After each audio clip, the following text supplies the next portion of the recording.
감사해요. 귀한 찬양 감사합니다. 비유로 보는 하나님 나라 9번째 강의 시간이 되겠습니다. 하나님 나라가 예수님께서 이 땅에 오심으로 시작이 되었습니다. 하나님 나라는 계속하여 성장하고 있고 이 완성이라고 하는 지점을 향하여 가고 있는 것입니다.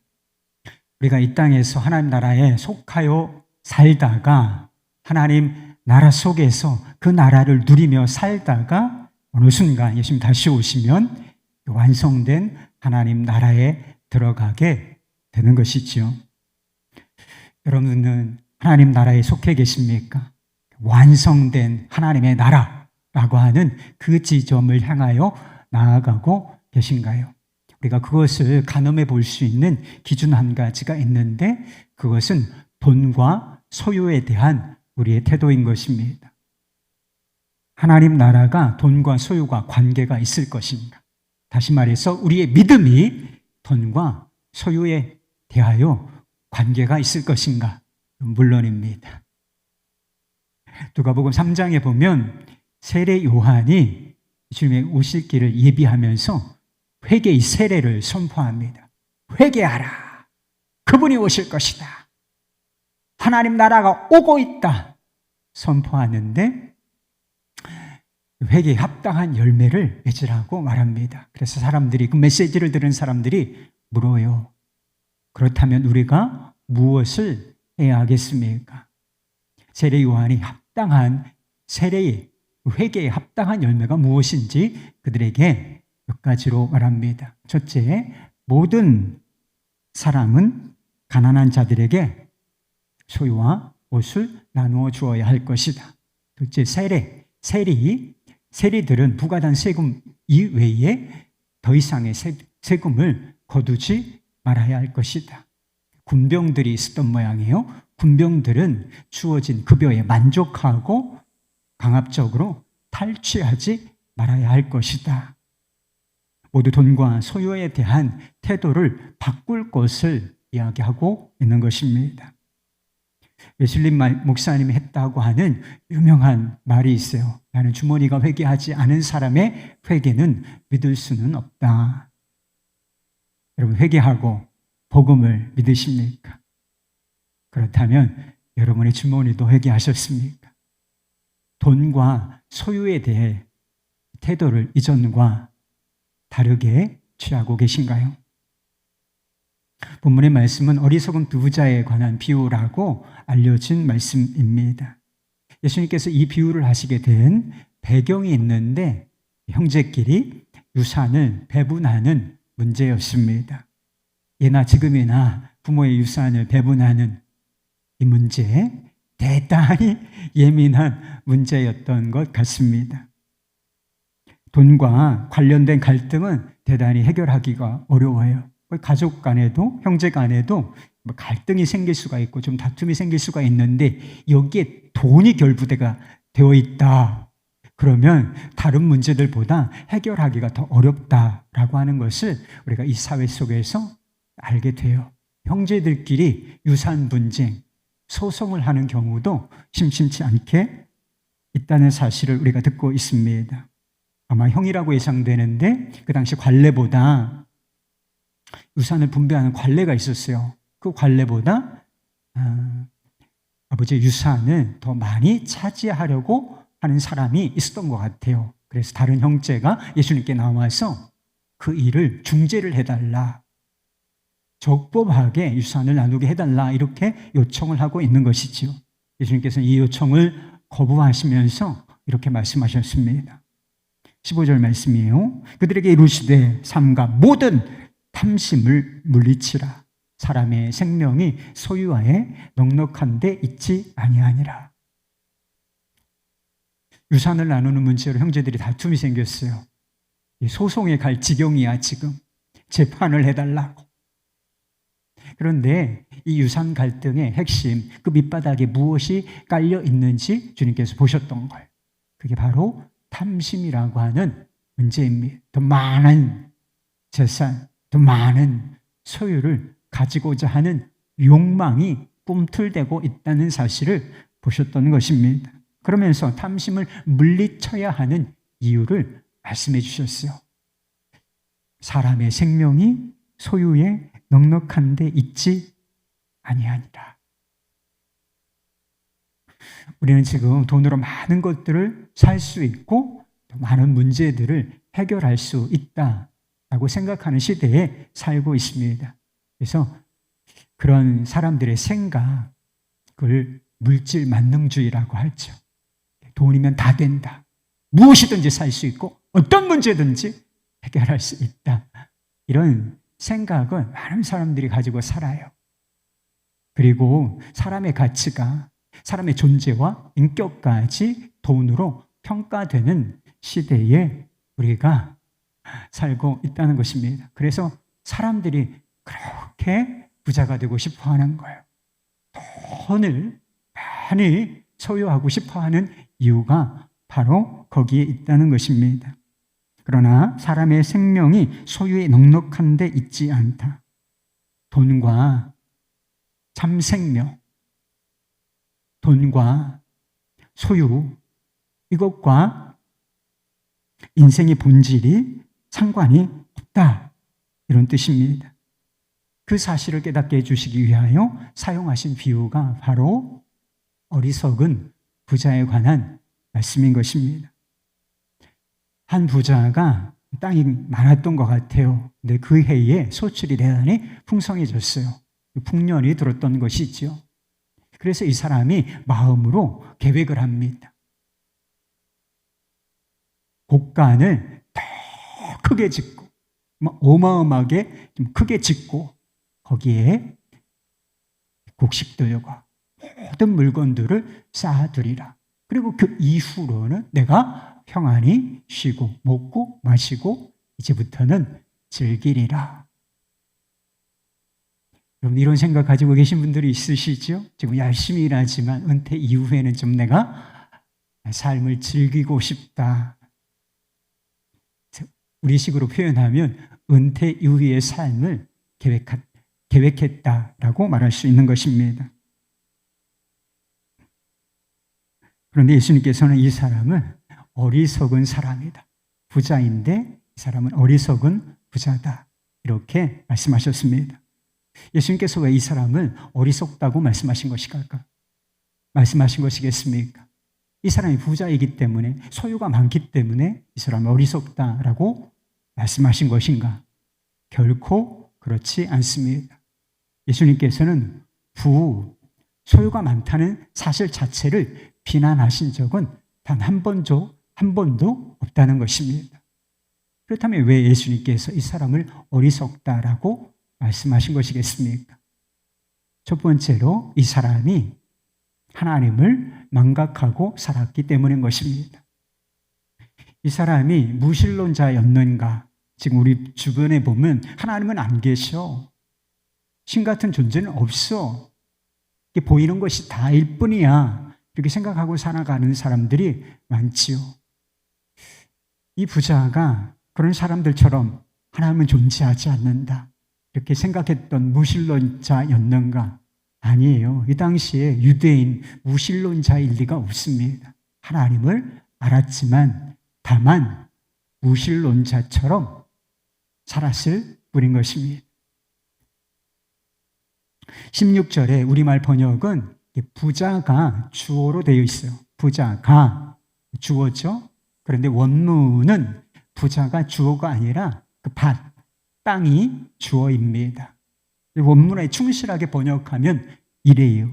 한 부자의 땅은 그 소출이 풍성함에, 소출이 풍성해진 원인이 이 부자에게 있는 것이 아니라 그 땅 자체에 있다. 밭에 있는 것이다 라고 하는 것을 드러내주는 말씀인 것이지요. 그리고 땅의 소유는, 여러분 구약 성경을 보십시오. 땅의 주인, 땅의 소유는 누구인가? 하나님이라고 명백하게 못 박아져 있습니다. 다르게 말하면 소유의 풍성함이 단지 그 사람의 노력 때문에 이루어진 것이 아니라 하나님의 은혜요, 선물이다 라고 하는 사실을 이 말씀이 보여주고 있는 것입니다. 그러나 부자의 안중에, 마음의 의식 속에 하나님은 계시지 않았다는 것입니다. 소유를 얻고 그 소유를 사용하는 문제에 있어서 하나님은 계시지 않고 온통 다 자신에게 집중되어 있는 것을 보게 됩니다. 17절부터 19절 말씀까지 이 짧은 구절에 나라고 하는 표현이 6번이나 나와요. 6번. 부자가 소유에 관하여 하나님을 전혀 의식하지 않고 오직 자신의 찬가를 부르고 있음을 보게 되는 것입니다. 부자는 소유를 통해서 많은 소유를 늘리는 것을 통해서 만족감, 안정감을 누리기를 원했습니다. 여러 해 쓸 물건을 많이 쌓아두었으니 평안히 쉬고 먹고 마시고 즐거워하자. 평안, 즐거워하자. 안정감, 만족감을 누리기를 원했다는 것이죠. 골로새서 3장 5절 말씀에 보면 경고의 말씀이 하나 있는데, 탐심은 우리가 돈에 대해서 욕심을 내는 것, 부자가 되고자 하는 갈망, 이것은 우상숭배이니라 하는 말씀이 나옵니다. 탐심에는 하나님이 계실 공간이 없기 때문에 그래요. 오직 자신만 있고 자신을 숭배하는 것이기 때문에 이 탐심이 우상숭배라는 것입니다. 그리고 오직 하나님께서만 주실 수 있는 안정, 안식, 그리고 진정한 기쁨, 이것을 소유를 통해서 얻고자 하는 것이기 때문인 것입니다. 우리가 탐심에 사로잡혀 있는지 다 아니라고 할 것 같죠? 실제로 그렇지 않아요. 탐심에 사로잡혀 있는 사람 너무나 많습니다. 근데 우리가 탐심에 사로잡혀 있는지 아닌지를 가늠해 볼 수 있는 한 가지 기준, 그게 우리가 소유하고 있는 것들, 그리고 우리가 받는 급여, 소득, 이런 것에 대하여 그것이 하나님의 은혜요, 선물이라고 하는 의식을 가지고 있느냐라고 하는 것입니다. 노력과 수고가 필요하기는 하지만 하나님이 주시지 않으면 우리의 것이 될 것이 뭐가 있습니까? 다 하나님이 은혜로 열어주셨기 때문에 노력과 수고도 가치가 있는 것이고 우리가 지금 가지고 있는 것들을 소유하게 된 것이죠. 그럼 선물에 대한 합당한 반응은 뭐겠습니까? 감사해요. 오늘 어린이 주일이라서 여기 풍선도 달리고 그것을 그렇게 해주신 것 같습니다. 그래서 어린이날이라서 우리 막내딸 고모가 있는데 저희 누이죠? 막내딸에게 선물을 보내줬어요. 오늘 새벽 배송이라고 새벽에 도착했어. 그 아이가 일어나서 그것부터 불러보다. 그래가지고 제가 뭐라고 말했겠습니까? 그거 사진 찍어서 고모한테 꼭 카톡으로 보내라.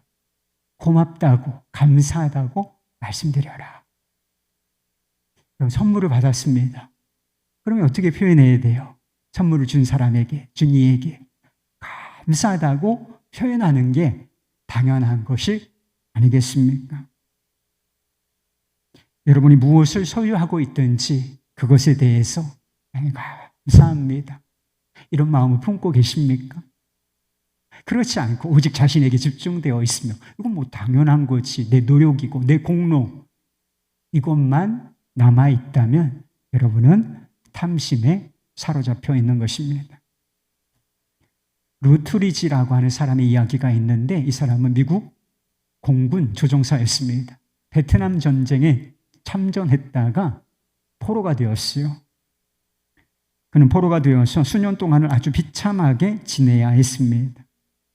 전쟁의 종식과 함께 포로에서 해방된 그는 자신이 겪어야 했던 고통, 말할 수 없는 외로움을 회상하면서 이렇게 말했습니다. 강압 속에 살았던 지난 날들을 돌아볼수록 중요하지 않은 것과 중요한 것, 가치 있는 것과 헛된 것을 더욱 쉽게 구분할 수 있게 된다. 예컨대 과거에 나는 주일에 열심히 일을 하든지 아니면 외출을 하느라 교회에 갈 시간을 내지 못했다. 이제 죽음의 광경과 죽음의 소리와 죽음의 냄새가 온통 둘러쌌다. 영적인 양식을 갈망하는 나의 목마름은 육의 양식에 대한 나의 열정을 능가하게 되었다. 이제 나는 결코 죽지 않을 나의 영혼에 대해 알기를 원하게 되었다. 나는 이제 하나님과 예수 그리스도와 교회에 대해서 이야기하고 싶어졌다. 하지만 고독한 감금 생활에서는 나를 인도해 줄 목사님도 주일학교 선생님도 성경도 찬송도 성도들의 모임도 없었다. 감옥에서의 생활은 나에게 하나님이 계시지 않은 생활이 얼마나 허망한 것인지를 일깨워 주었다. 사람이 떡으로만 사는 것이 아니요 라고 하는 말씀이 있습니다. 떡이 필요치 않다는 것이 아니죠. 먹을 것, 또 경제적인 필요, 이게 필요 없다는 뜻이 아닙니다. 필요하다라고 하는 뜻이죠. 그러나 우리에게는 그 이상이 필요하다라고 하는 뜻을 담고 있는 것입니다.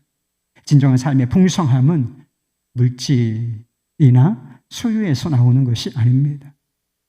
그것은 하나님과의 관계 속에서 주어지는 것입니다. 부자를 어리석다고 하신 것은 돈과 소유를 하나님과의 관계보다 더 중요한 위치에 올려놓았기 때문인 것입니다. 보이는 소유, 이것을 얻기 위해서 그것과는 비교할 수 없는 가치인 하나님과의 관계, 이것을 잃는다면 그것이 얼마나 어리석은 일이겠습니까? 그런데 그것이 탐심이 하는 일이라고 하는 것입니다. 부자가 어리석은 두 번째 이유는 그가 죽음을 망각했기 때문인 것입니다.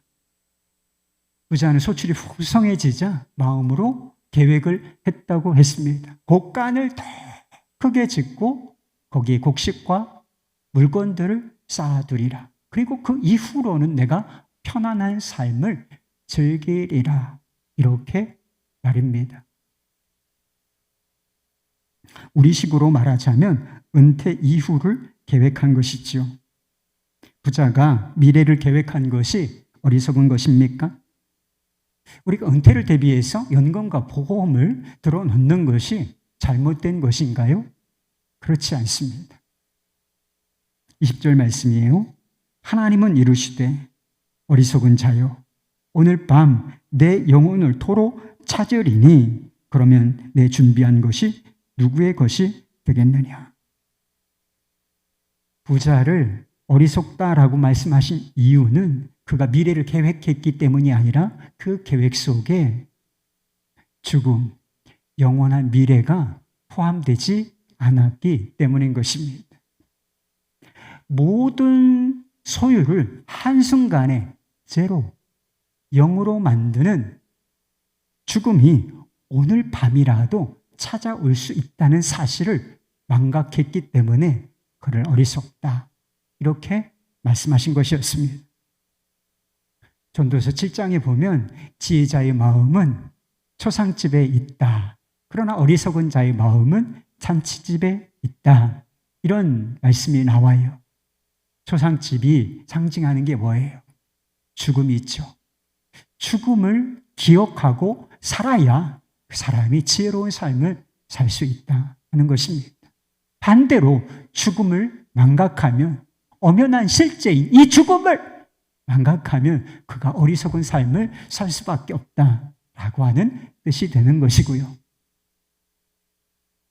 옛날에 황금이 가득하다고 알려진 섬으로 간 남자들에 관한 이야기가 있습니다. 이 사람들은 섬에 도착해서 두 부류로 일할 사람들을 나눴어요. 한 부류의 사람들은 금을 캐는 작업을 하는 사람들, 그리고 또 한 부류의 사람들은 씨를 뿌리고 식물을 키우고 그래서 생계를 이어갈 수 있는 수단을 마련하는 사람들, 이렇게 나눴어요.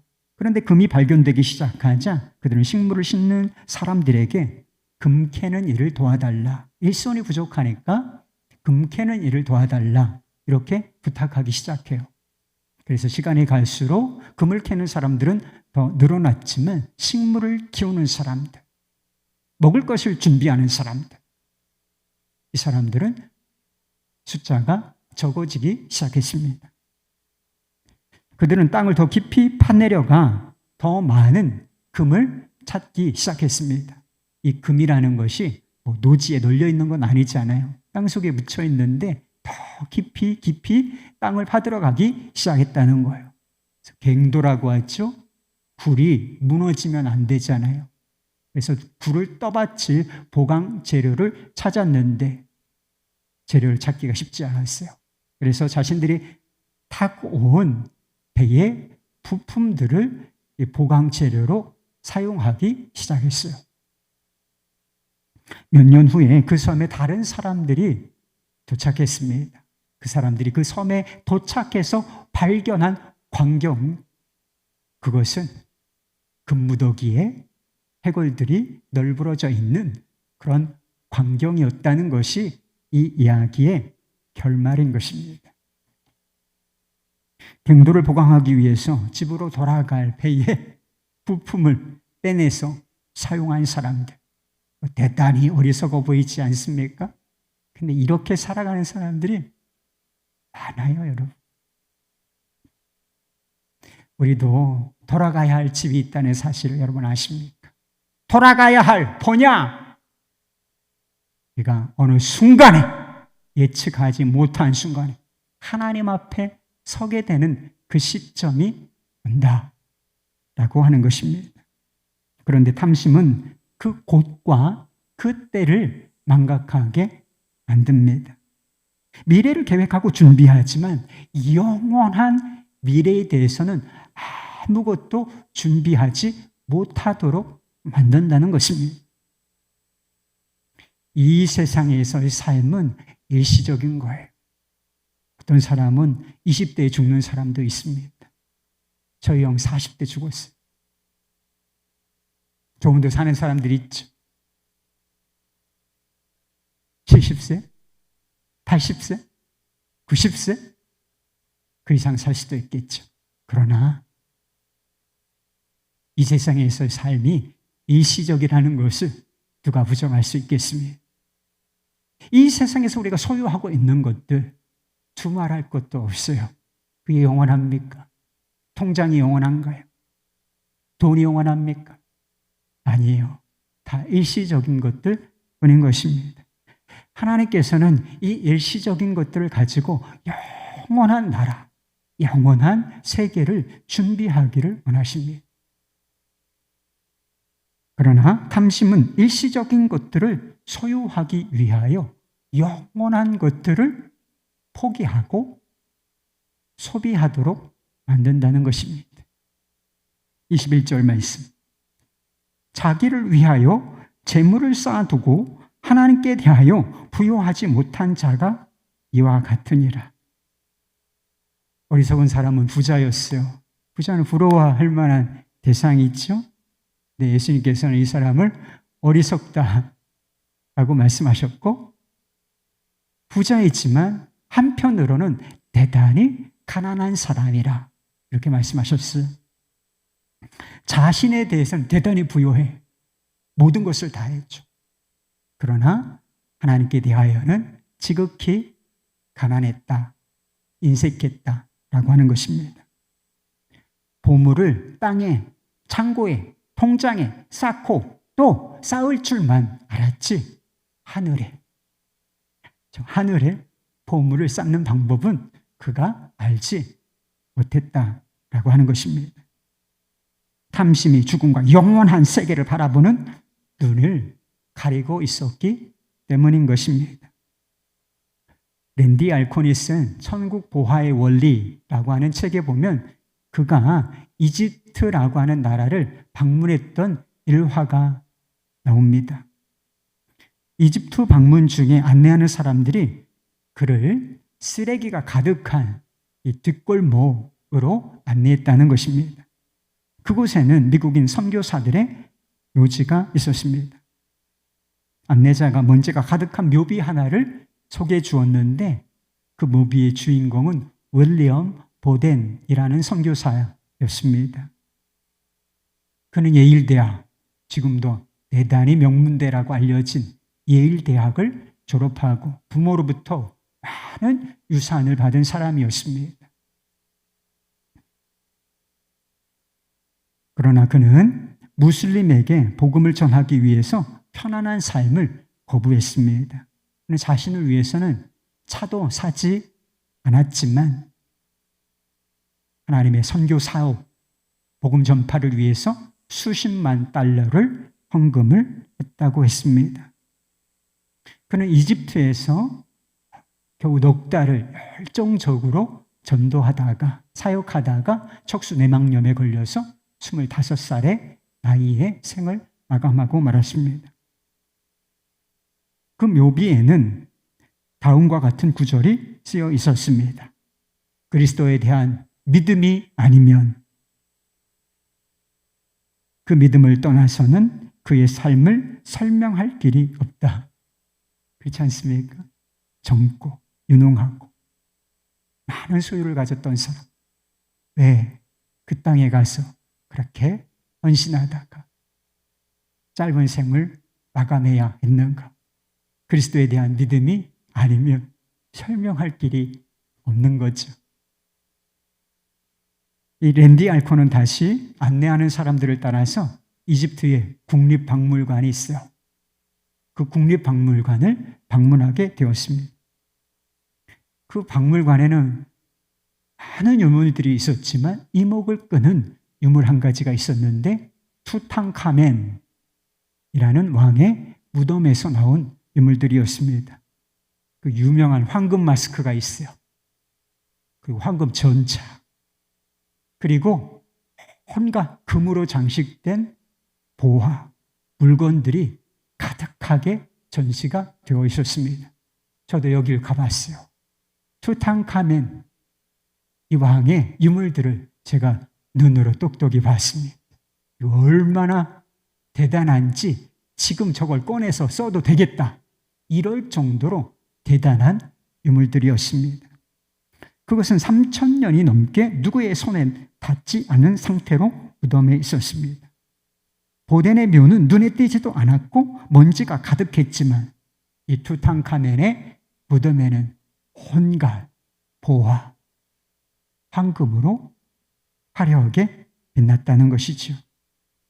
이 윌리엄 보덴과 이 투탕카멘의 공통점도 있고 차이점도 있습니다. 공통점은 둘 다 이미 이 세상 사람들이 아니라는 거예요. 그리고 아무것도 그 이후의 세계로 두 사람 다 아무것도 가지고 가지 못했다는 거, 이건 공통점이에요. 차이점이 있습니다. 한 사람은 영원한 나라를 바라보면서 자신의 소유를 다 쓰고 갔고, 한 사람은 자신을 위하여 그 소유를 쓰다가 무덤에 그저 남겨놓고 갔다는 사실, 이게 다른 거예요. 두 사람이 영원한 세계에 도달하는 순간, 누가 지혜로운 자인지, 누가 어리석은 자인지, 누가 진짜 부요한 자인지, 가난한 자인지 금방 드러나지 않았겠습니까? 찰스 디킨슨의 크리스마스 캐럴이라고 하는 작품이 있죠. 그 주인공이 그 유명한 스크루지 영감입니다. 그는 부유했지만 대단히 인색한 사람이었습니다. 늘 빈정대고 불평이 많고, 돈이 많은데 그렇게 불평도 많아. 그리고 무서울 정도로 욕심이 많은 사람이었습니다. 그러나 크리스마스에 새 영을 만난 이후로 그의 인생에서 그는 두 번째 기회를 붙잡게 됩니다. 새 영은 각각 이 사람의 과거의 모습, 그리고 현재의 모습, 그리고 미래, 죽음, 과연 이 사람이 어떻게 죽고 사람들의 평가가 어떠한지를 눈으로 보여줘요. 깜짝 놀랍니다. 꿈과 환상에 섞인 스크루지 정감은 두 번째 기회를 붙잡고 변화되었습니다. 그는 교회를 갖고 거리에 돌아다니며 바쁘게 왔다 갔다 하는 사람들을 보았습니다. 아이들의 머리를 쓰다듬어 주어요. 그리고 거지들에게 관심을 가지며 집들을 둘러보았습니다. 그리고 그 모든 것들이 그에게 기쁨을 줄 수 있다는 사실을 발견하게 되었습니다.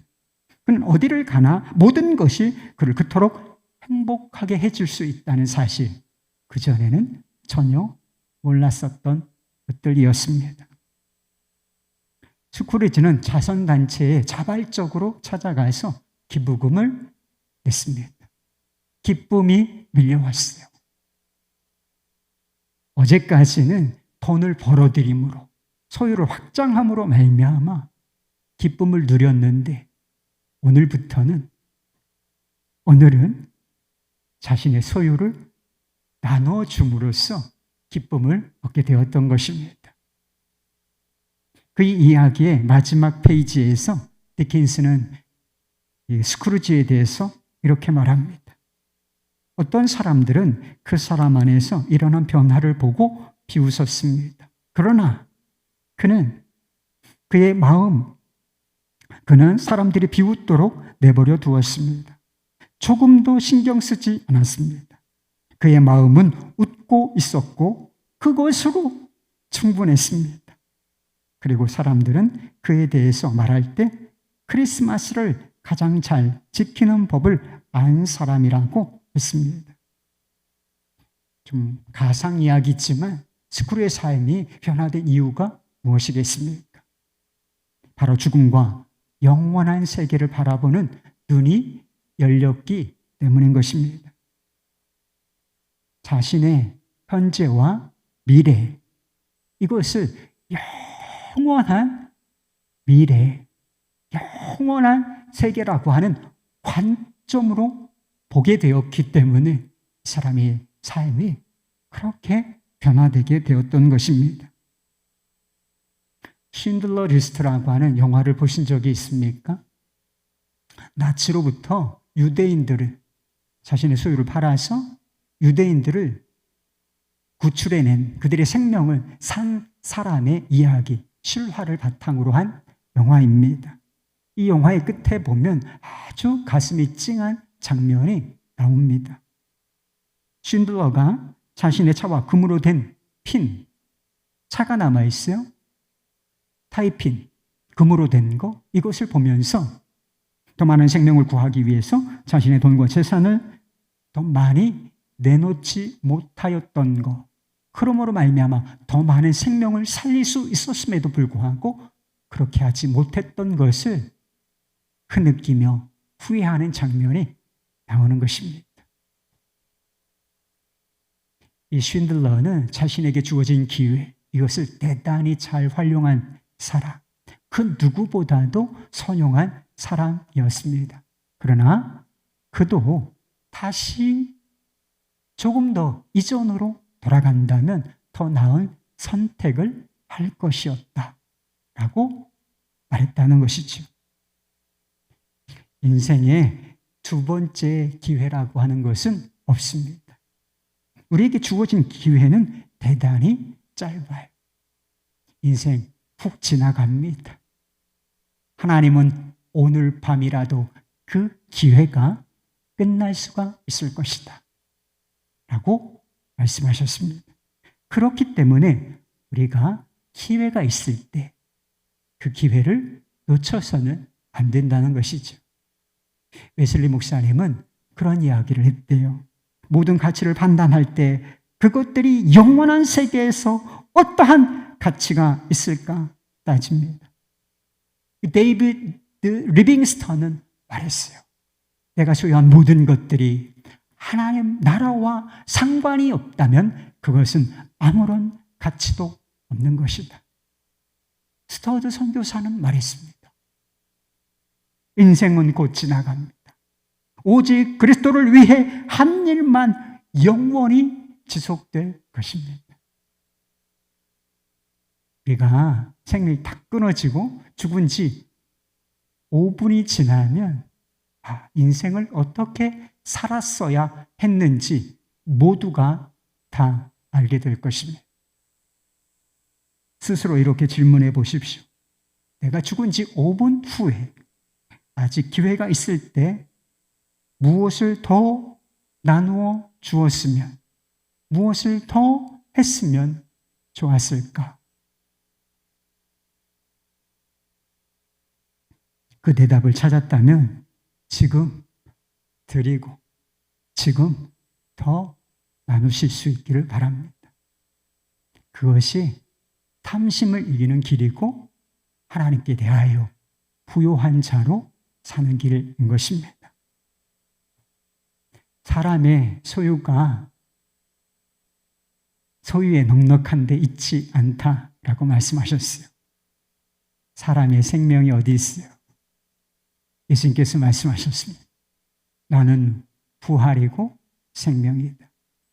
나는 길이요 진리요 생명이다. 나는 양으로 하여금 풍성이 없고 더 풍성이 얻게 하기 위하여 왔노라.